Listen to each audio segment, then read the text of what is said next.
Welcome to Draconian, your podcast for news and updates in Hong Kong and Taiwan. I'm your host, William. Hi everyone, welcome to episode 15 of the Draconian podcast. This is your host, William. This week's episode will be about how Glocal effects have shaped this week's events in Hong Kong and Taiwan. So, let's start. If you would like to learn more about news and updates about Taiwan and Hong Kong, please subscribe to the podcast through your favorite podcast app. So first, we'll talk about Hong Kong.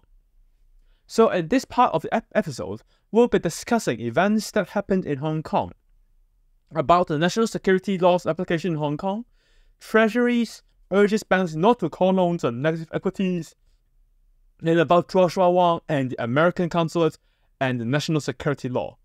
So yes, in this week's news in Hong Kong is all about national security law, it's all about the economy, it's all about how various countries or various events that happened across the world had affected local developments or local politics and even local news. So first, about an application of the national security law. So basically, in the Stat News, the case against Stat News about this incitement of various acts, the incitement cause, and the National Security Law 47 People's case, both were postponed due to various reasons. The first is about the Stat News, incitement or incitement case, or the prosecution of that case was about an update or a ruling about the Privy Council, while the second about the 47 people, the case of the 47 is about another reason.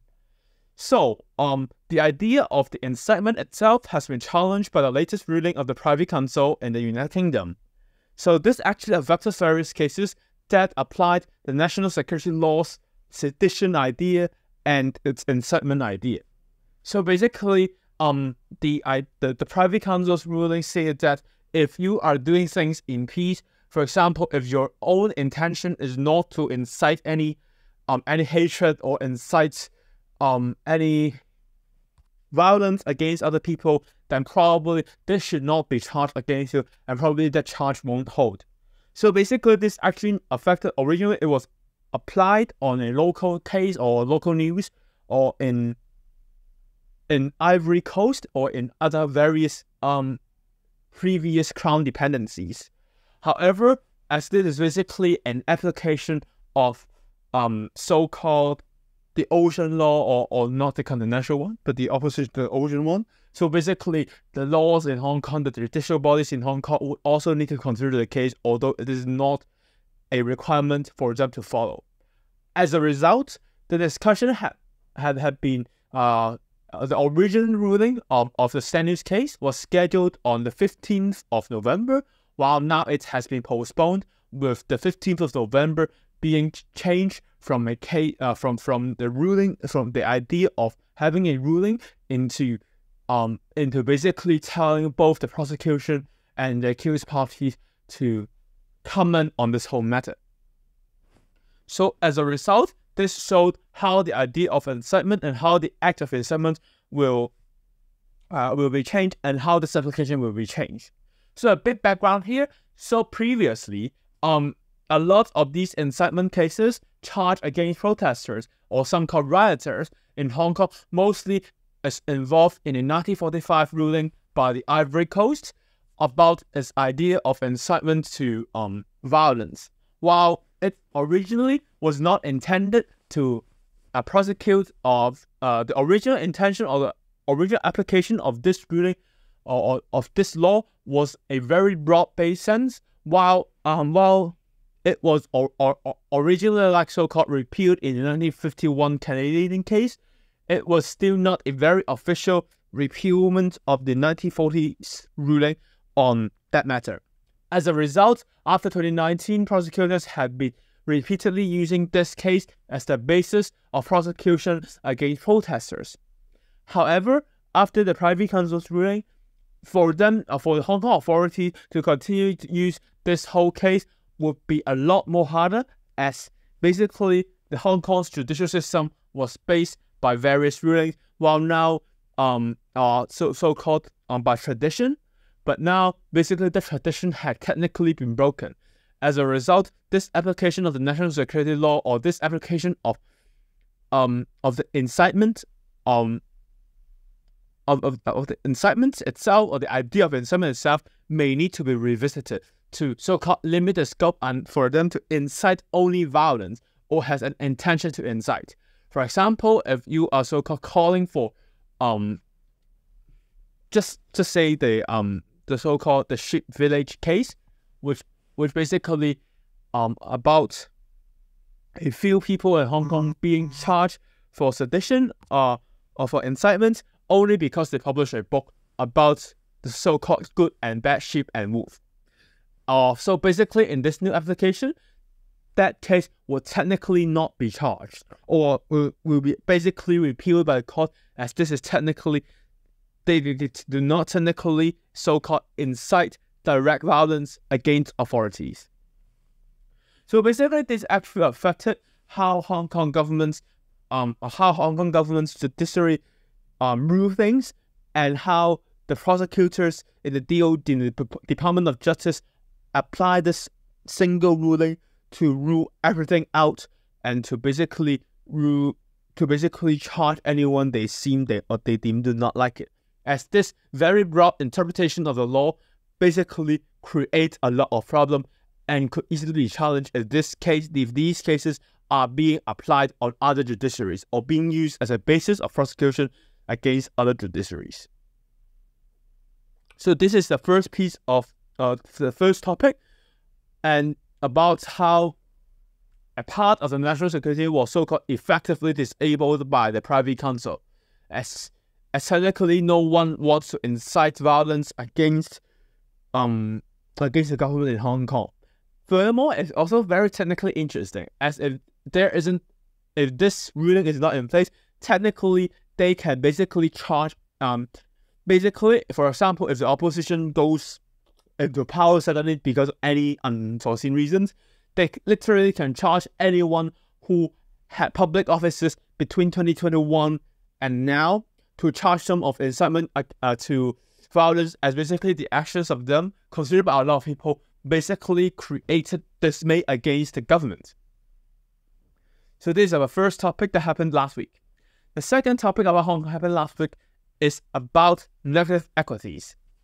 So, the Hong Kong's Treasury Chief had urged banks not to call loans on equities or on so-called equities that have or loans that have negative equities. The idea of this negative equities means that the amount you have borrowed minus the amount you've repaid, so it's the net loan amount, is less than the value of the item that was so-called on bail or on mortgage. Or in this case, about this whole thing, basically it's mostly about the global economic downturn and the strength and the shrinking of the global to so-called supply to defy economic cycles.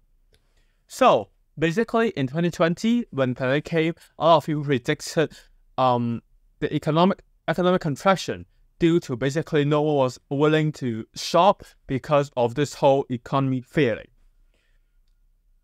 As a result, basically, various countries use so-called low interest rate loans, with also at the same time hikes on with very low interest rate at that time to stimulate demand and stimulate so-called growth.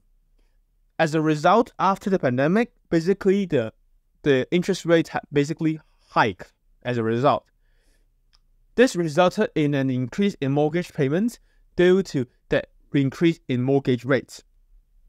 However, at the same time, unlike a lot of different countries in the world, the property prices had been falling since 2020 or since the introduction of the national security law, as basically a lot of people use this as the main direct reason for the whole demand shift, and basically the whole reason for why this whole thing failed. As a result, this actually resulted in a lot of cases where the banks have technically uninsured home loans, as the mortgage houses failed below the amount that they have borrowed, which means that the repayment amount is technically higher than how much the asset is valued, or in Cantonese, it is 负资產. While this happened very sparsely in 2021, this whole thing worsened, as in this year, it had reached over 10,000 cases of negative equity or negative home loans, which basically increased the risk for banks to overloans as a result. However, they do not have an increased charge, or they do not have an increased interest rate for this whole negative equity thing. As a result, this whole thing may actually create a lot of problems.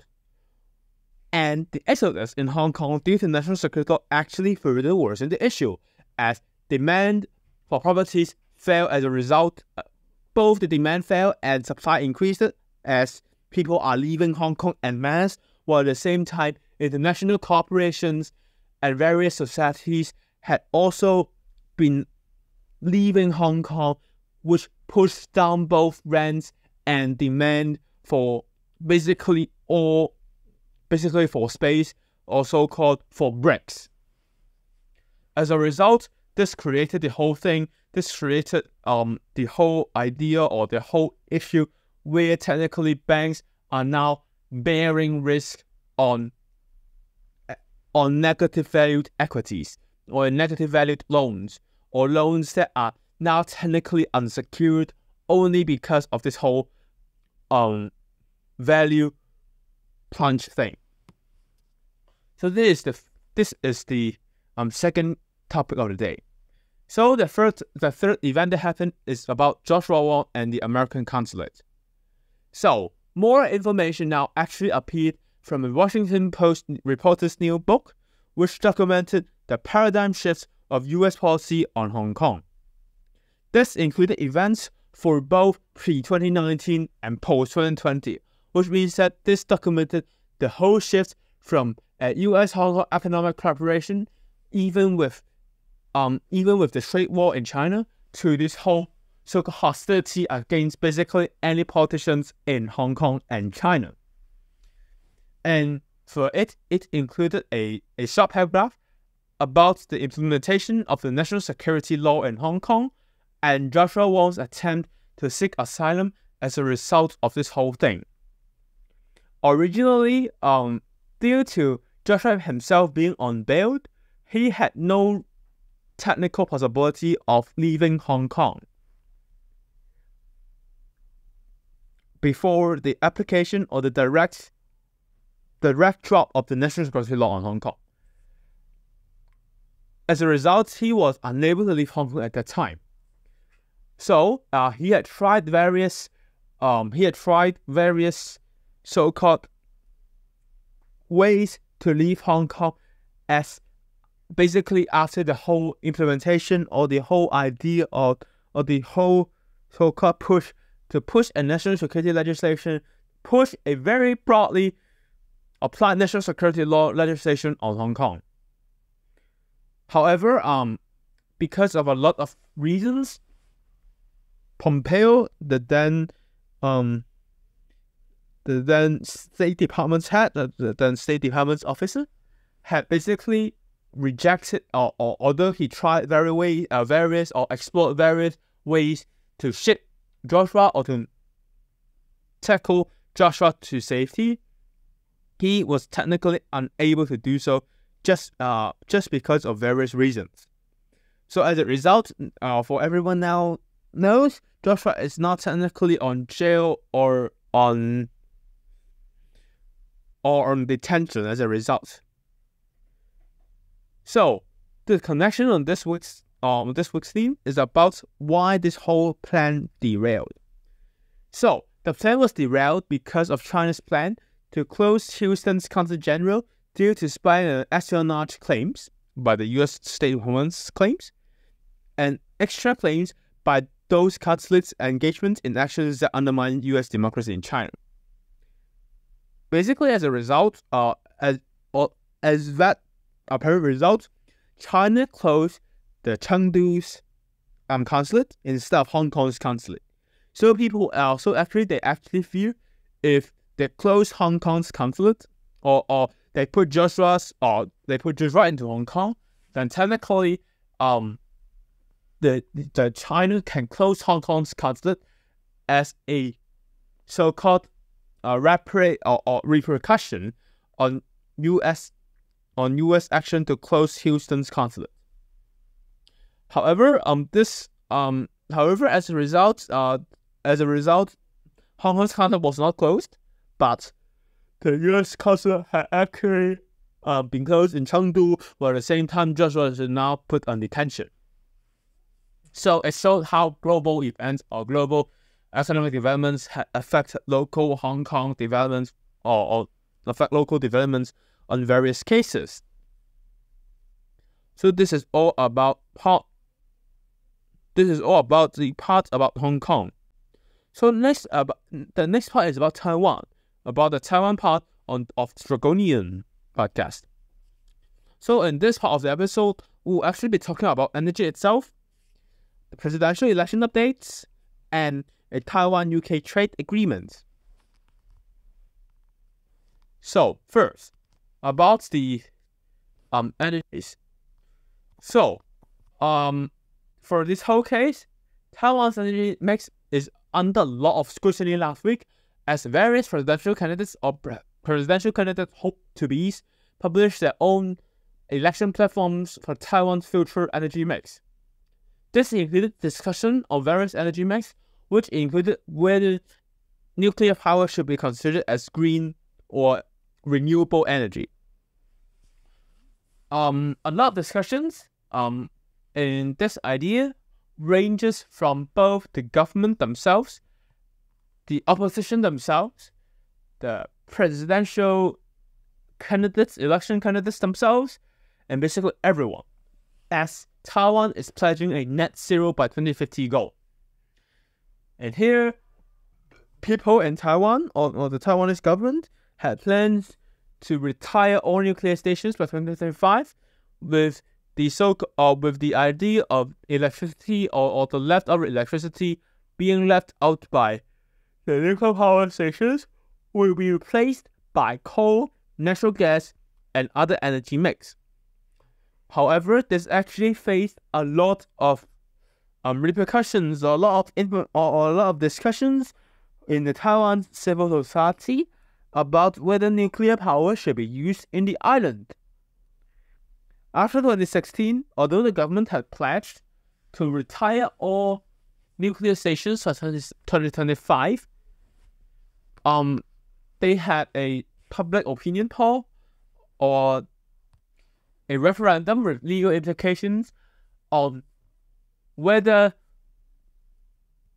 they should so-called retire the idea of retiring nuclear power by 2025.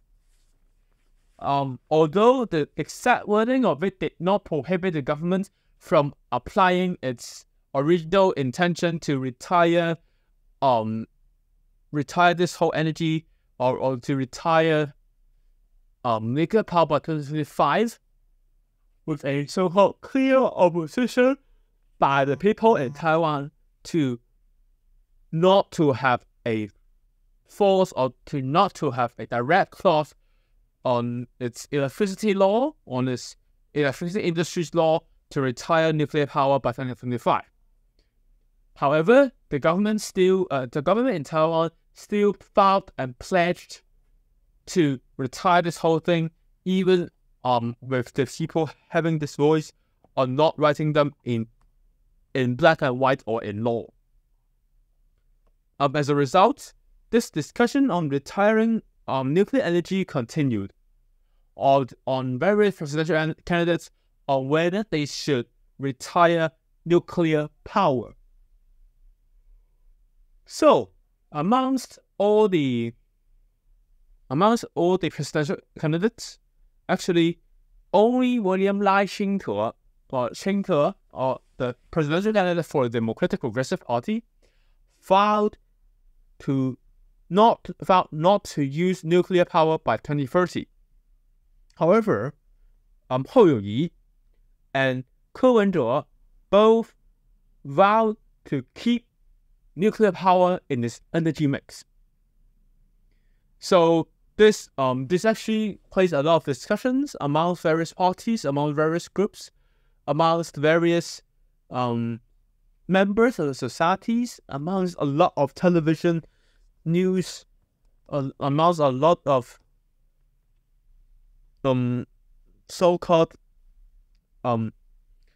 政论节目 or political commentary events or political commentary shows, where basically a few people just sit by the desk and vow their own political commentary on air.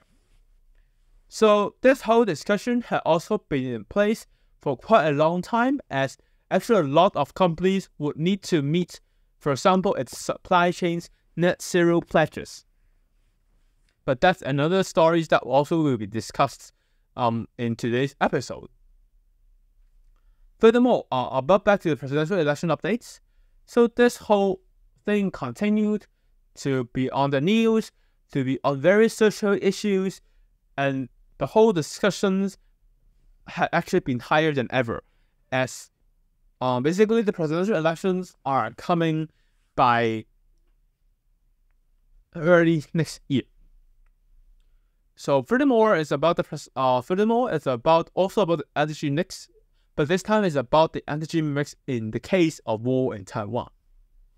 So Taiwan's energy mix is also under various scrutiny in last week for not only presidential election reasons, but also about an implication on war in Taiwan. So in Taiwan, in war about Taiwan, in the possible war in Taiwan, there may be cases where Taiwan's energy independence or exports will actually be detrimental to defenses in Taiwan in case of a war. Currently, liquefied petroleum gas (LPG) accounts for approximately 20% on total net power generation for Taiwan's electricity industry.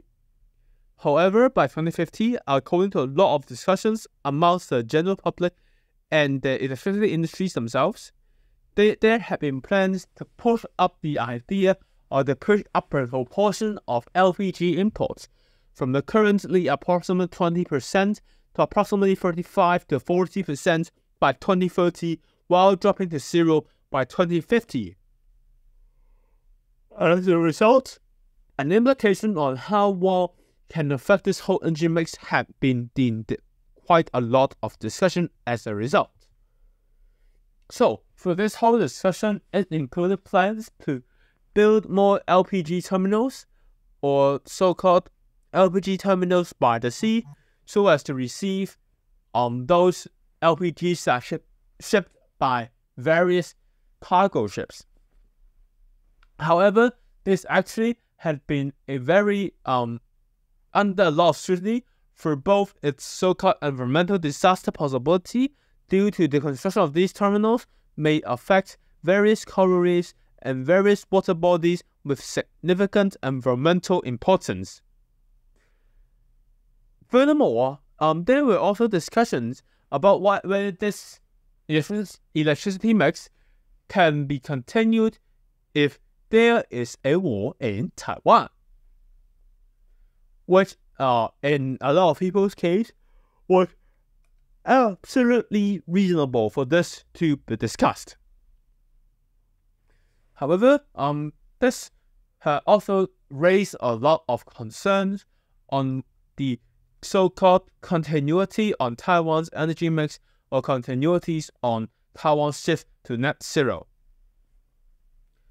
as this whole discussion omitted the needs on various companies on their need to greenify the supply chain for both Taiwanese companies and international companies that utilize Taiwan as a part of their supply chain, as all these companies are pledging more ambitious goals of net zero. For example, for Apple, it's by 2030, for HP, it's by 2040, for other companies, it's by 2050. This whole discussion or this whole discussion in the energy mix had actually omitted the real demand for these companies to ship or to use or their demand to consume green energy for the production as a result on all these discussions. So this whole discussion had actually been quite interesting, and this whole discussion had also been affecting how the global economy or how the global supply chain issue can affect local discussions on whether you should use more coal, use more LPGs, or just use more green energy. So we do not have very concrete plans to sort of greenify the energy mix. There are no reasons and there are no intentions for Taiwan to so-called adopt a very radical approach to greenify its economy so as to meet standards across the globe. At last, this is about a trade agreement update. So, Taiwan and the United Kingdom signed a trade agreement on the October 7th. Taiwan's representatives to the United Kingdom and UK's trade representatives to Taiwan formalized trade discussions for an intention to boost and to sign a new economic trade agreement.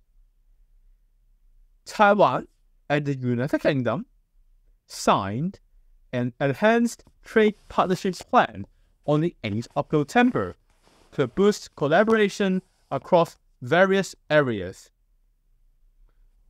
This included two-way investments, so US investing in Taiwan and vice versa, Taiwan investing in the United Kingdom, net zero goals by 2050, and the digital trade and economy.